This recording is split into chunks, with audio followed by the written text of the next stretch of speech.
Start. Good evening, sir. Good evening. And all my dear friends. Good evening. My name is Nancy Rathore. I study in class 5th in Native Flower Senior Secondary School, and I am here for delivering a speech on the topic myself.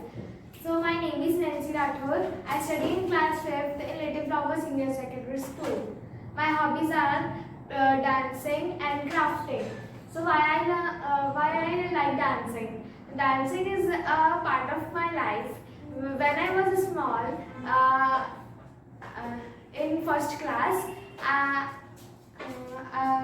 it was my first experience to go on the stage and dance. When I dance, all like my dance. So they say your dance is very good and we like your dance.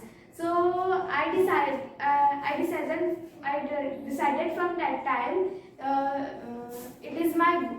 it will be my hobby.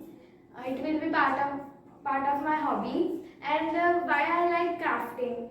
I like crafting because I can do well. I can do well, and or like my crafting also. My mother said you do very nice crafting. Comparing to your age, you do very well. And I like also my craftings.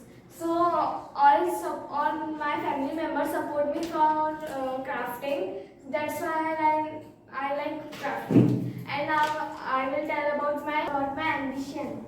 I want to become a IAS officer because when I was small, my family member, one girl was there. She studied too much hard for becoming IAS officer. She always support me for becoming IAS officer, and she always tell me you have confidence and you can become a IAS officer. When she become elder, she become IAS officer, and she guide me for becoming IAS officer. She tell me all the things what we have to do in IAS officer in job, and I followed some steps what she do to become IAS officer, and it was my speech. Thank you for listening me.